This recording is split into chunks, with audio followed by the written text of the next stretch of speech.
2005 год. В России по всем телеканалам идет реклама экранизации романов «Турецкий гамбит» и «Статский советник». Реклама есть и на уличных билбордах, а прямо в фойе кинотеатров устраивают тематические выставки. Разные исполнители используют кадры из фильмов для своих музыкальных клипов. Я эти фильмы смотрел, мне очень понравились тогда. Когда прокат заканчивается, из этих фильмов делают мини-сериалы и показывают их по телевизору. Главный герой этих экранизаций – русский дворянин Эраст Петрович Фандорин.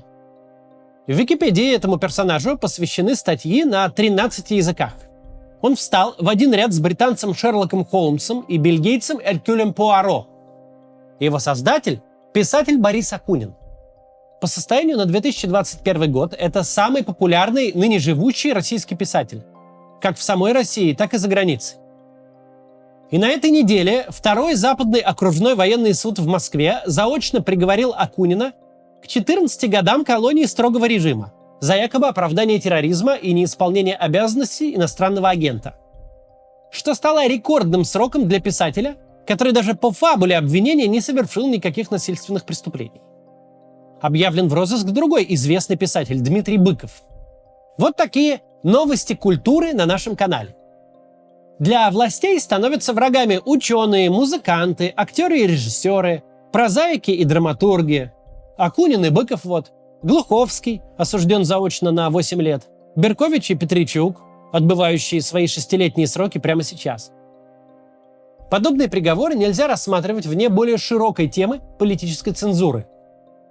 Все названные люди преследуются не за какие-то деяния, а за слова. Одних привлекли за оппозиционные высказывания, других, Беркович и Петричук, например, осудили и вовсе за предвоенные еще художественные произведения, которое поначалу получало награды, а потом некие деструктологи задним числом назвали его экстремистским. Это все повод поговорить про цензуру и ее роль в современной российской системе. Если вас тормозит YouTube, по ссылке в описании есть актуальные способы, как ускорить, а также VPN Liberty с бесплатным пробным периодом на месяц. Начнем. Ограничения оправданы. Так же, как и цензура оправдана, что греха таить. Мы в состоянии войны. Начнем мы с примеров влияния цензуры не на нашу, а на другую сторону информационных баррикад. Вряд ли вы смотрите Z-Telegram и эфиры военблогеров так же часто, как это делает наша редакция. Поэтому многие из вас могли и не заметить черты, характерные для значительного числа Z-милитаристов. В речи что авторов мелких каналов, что, например, военкора Russia Today Андрея Филатова, часто проскакивает сентенция.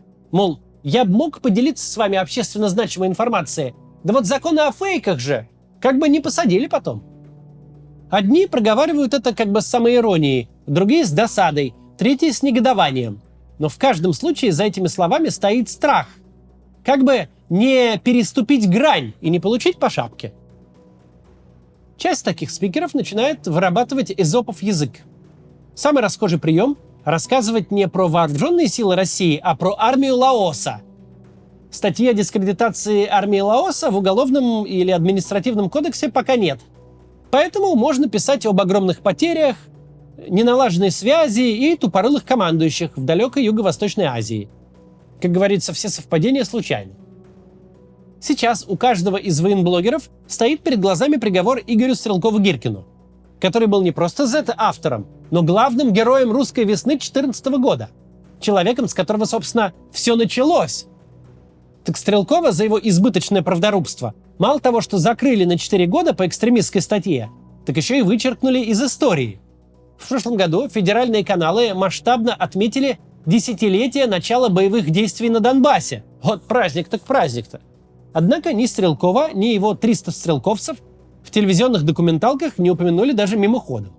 В общем, если не занимаешься самоцензурой, то отцензурируют тебя. Да так отцензурируют, что долго не выйдешь. В 2024 году с неожиданным признанием выступил военный корреспондент ВГТРК Александр Сладков. Мне доставалось очень часто. Называли алкоголиком, несущим бред, и реакционным гражданином. Главная военная прокуратура возбудила на меня уголовное дело за дискредитацию вооруженных сил. Если бы не Олег Добродеев и команда ВГТРК, если бы не администрация президента, лично мне было бы тяжело. Тут, конечно, сделан реверанс администрации доброго царя, который спас от плохих бояр. И вообще, все это подстава от команды Шойгу, а вот Белоусов, мол, совсем не такой. Но общей картины эти реверансы не меняют. Под уголовку в любой момент может попасть не просто Z-блогер, но даже ультралояльный сотрудник второго канала телевидения, отработавший на нем не один десяток лет. Ранее упомянутый военкор Russia Today Филатов, который в своем личном телеграме кроет военную цензуру распоследними словами, как-то даже пофантазировал на эту тему. Я подумал и решил. Создам канал Филатов без цензуры, с платной подпиской. Стукачу и доносчику придется платить за повод обидеться и дискредитироваться. Основной канал останется действующим, но тут станет меньше мата, больше разжеванных текстов и больше победоносно-слабительного. А все мысли о происходящем как есть будут в платном канале. Пост этот тоже был написан год назад, но вроде канал Филатов без цензуры так и не был создан. Здесь прервемся на рекламу, посмотрите, пожалуйста. Иммиграция в США – тема, в которой легко потеряться. Формы, сроки, переводы, разные мнения от знакомых. Все это чаще мешает, чем помогает. А ведь на самом деле успешный переезд начинается с понятного плана. Именно этим занимается M&M Document. Это команда, которая помогает получить грин-карту, то есть постоянный вид на жительство в США, через визу талантов. С правом жить, работать и получить паспорт через 5 лет. M&M специализируется на визах категории EB1 и EB2 NIW для тех, у кого есть профессиональный опыт или серьезные достижения в своей сфере.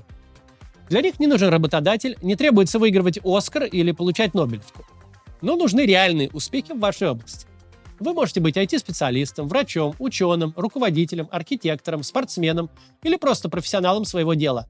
Список подходящих специальностей и критериев гораздо шире, чем обычно думают. Весь процесс от оценки шансов и выстраивания стратегии до подачи петиции и финального результата команда берет на себя. M&M действует не по набору шаблонов, а точечно работает с каждым кейсом. Офис компании находится в Нью-Йорке. Их специалисты хорошо понимают, как проходит процесс одобрения визы. У них был опыт работы со сложными кейсами и с другими типами виз. 6 июля компании исполняется 3 года. В честь дня рождения они дарят скидку в 20% на подготовку кейса по визе талантов. Действует скидка до 1 августа. Чтобы ее получить, переходите по ссылке в описании. Первая консультация у них бесплатная. Просто отправьте заявку и узнайте, есть ли у вас шанс на визу. Спасибо, что смотрите рекламу. Она позволяет каналу оставаться независимым. Продолжим. Мы говорили о влиянии цензуры на провоенных спикеров. Вообще, по Конституции, цензура в России запрещена. Каждому основным законом гарантируется свобода мысли и слова. Причем не только российским гражданам, а вообще всем, кто находится в Российской Федерации. Кроме того, каждый в России имеет право свободно искать, получать, передавать, производить и распространять информацию любым законным способом. Но если бы в России прямо соблюдалась Конституция, то большинство тем для обсуждения на этом канале попросту исчезло бы. Да и войны бы никакой не было. Однако основной закон не соблюдается и порой даже демонстративно игнорируется. А пресс-секретарь президента Дмитрий Песков в июле 2025 года прямо констатирует: «Сейчас, говорит, время военной цензуры. Считаю, — говорит Песков, — что сейчас этот режим оправдан». Песков пояснил, что когда-нибудь после войны режим может быть немного ослаблен, но и тогда государство должно быть начеку, чтобы, цитирую Пескова, «не вернуться опять во времена оголтелых медуз». Характерно здесь, что пересказ речи Пескова можно прочитать на той самой «Медузе», журналисты которой, как и ряда других изданий, как и многие самостоятельные авторы, были выдавлены из России, кто после 2014 года, а кто после 2022. Политическая иммиграция для многих, конечно, тяжелейшее испытание, но есть и обратная сторона.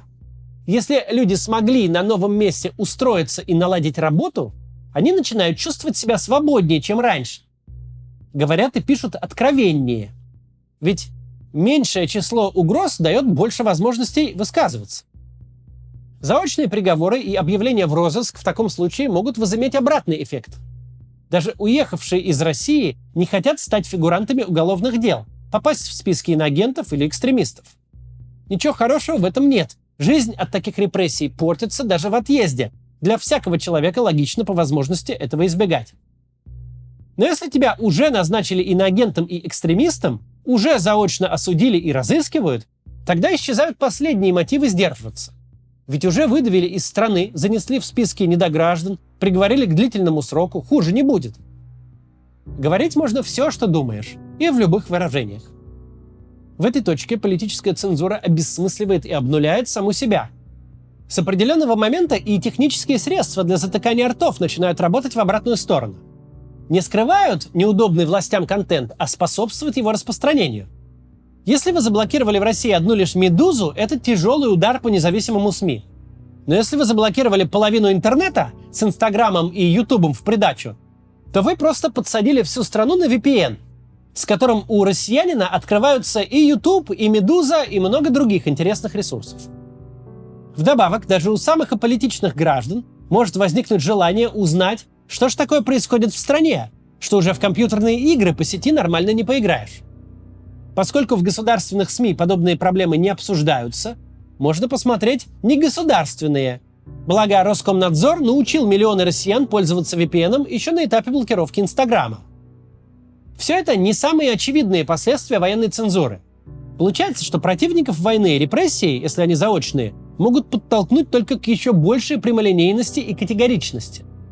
А у провластных спикеров и провоенных спикеров, оставшихся в России, наоборот, положение незавидное, ведь они находятся в зоне досягаемости госорганов и ощущают дамоклов меч совсем близко к собственной шее, потому что органы регулярно их досягают, вот как, например, Стрелкова-Гиркина.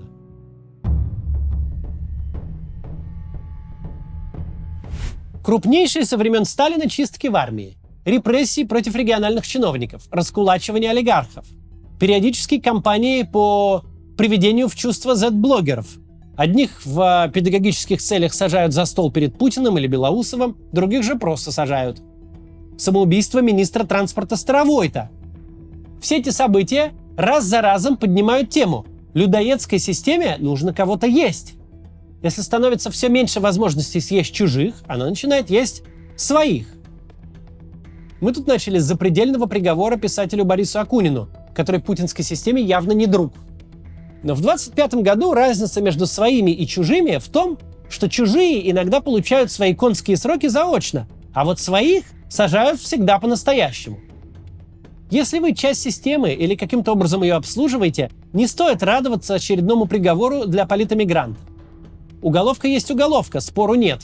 Но эмигранта она застанет далеко не в самых плохих местах на планете. Вас же она встретит дома и сопроводит через СИЗО прямиком в колонию. Если Песков проговаривает факт существования военной цензуры и грозит при этом иммигрантской «Медузе», напрячься в первую очередь нужно совсем не «Медузе». Это всевозможным милитаристам следует сильнее аккуратничать. Или делать больше реверансов. Вот как, например, Анастасия Кашеварова, уж постоянный гость на нашем канале. Она вроде и рубит правду матку про мясные штурмы с ранеными на костылях, про новобранцев, чья продолжительность жизни после подписания контракта составляет 2 недели. Но только Путин тут совсем ни при чем. Он милосердный правитель, обитающий над облаками. Он добр, мудр и справедлив. Просто отдельные безымянные командиры допускают перегибы на местах и пользуются несовершенством нормативно-правовых документов. Отпоправим документы, и все будет хорошо. Путин, мол, приведет нас от победы к победе. И сегодня такой прием еще работает. Кашеварова на свободе. Сработает ли завтра? Не факт. 14 лет срока должны пугать вовсе не Акунина, который отреагировал на новость подчеркнутым равнодушием. Столь огромный срок, причем прокурор запрашивал вообще 18 лет. Так вот, такой срок — это сигнал всем, кто не уехал. Кто мечтает о победе в войне, тот неизбежно рано или поздно начнет критиковать устои, призывать к переменам и сам становиться на скользкую дорожку. И гарантированно столкнется с цензурой.